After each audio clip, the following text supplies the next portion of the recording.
The 2011 draft will probably go down as the best draft class in the past 20 years. It was loaded with an MVP, Super Bowl champions, All-Pros, Pro Bowlers, and many other players who have carved out decent NFL careers.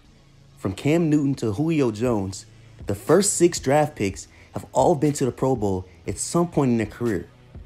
The Houston Texans were on the clock at pick 11, and they used that pick to draft defensive end J.J. Watt out of Wisconsin. The Titans and Jaguars were dead wrong when they went and got Jake Locker and Blaine Gabbert. And if we were to redraft, I think the 49ers would have chosen J.J. Watt over Aldon Smith due to his on-the-field issues. Believe it or not, the Houston Texans were very close to passing on J.J. Watt. Wade Phillips, who was the Texans' defensive coordinator and interim head coach during his time in Houston, said in an interview with the Big Lead in 2014, quote, "With players, you give your opinion, and then whoever's in charge of the draft decides how good your opinion is. With JJ, half the group didn't want him, and half the group did. Our side won, and it turned out great." J.J. Watt had a very good combine and ran a 4.8 4.40 and did 34 reps on the bench press. At 6'5", 290, Watt is a physical freak and is extremely athletic for his size, and this shows in both the running and passing game. In just his second season in the NFL, J.J. Watt had 81 tackles, 20.5 sacks, 4 forced fumbles, and 16 pass deflections. 16 pass deflections for a defensive end. This all led to Watt earning his first Defensive Player of the Year award.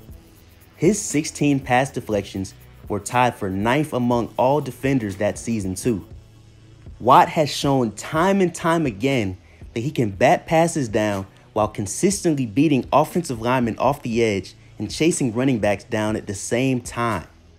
Watt is even big and strong enough to be able to even line up at defensive tackle, and he has proven that he can be effective in the interior as well. Not many guys can do that. Putting just one offensive lineman on Watt would just be asking your quarterback to get destroyed. You got to double team JJ, and even then, he can still cause trouble. J.J. Watt currently has 92 career sacks, and he would have a lot more if it wasn't for a back and leg injury that caused him to miss 24 games in 2 seasons. Watt dealt with injuries for 2 straight seasons and then came back to play all 16 games to record 16 sacks this past season. At one point, J.J. Watt was so dominant defensively that Patriots head coach Bill Belichick compared him to Lawrence Taylor.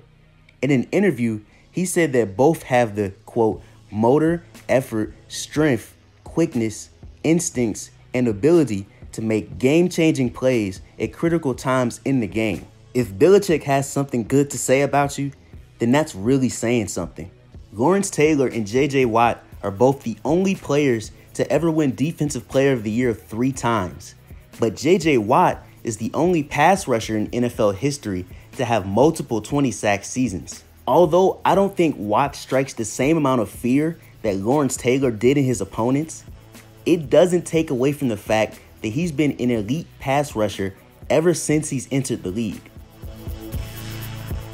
J.J. Watt, 5-time Pro Bowler, 5-time All-Pro, and 3-time Defensive Player of the Year, who also has a younger brother in the league as well that looks to have a promising career ahead of him. He's accomplished a lot in the league before age 30. 92 sacks through his first 9 seasons also matches Hall of Famer Bruce Smith, who holds the all-time sack record with 200. Although J.J. Watt has had some injuries, he doesn't look like he'll be slowing down anytime soon. The only defensive player to ever win MVP was Lawrence Taylor, and J.J. Watt came very close to being the second player to win it in 2014. Thank you for watching the video. If you liked the video, like the video. If you like me, subscribe.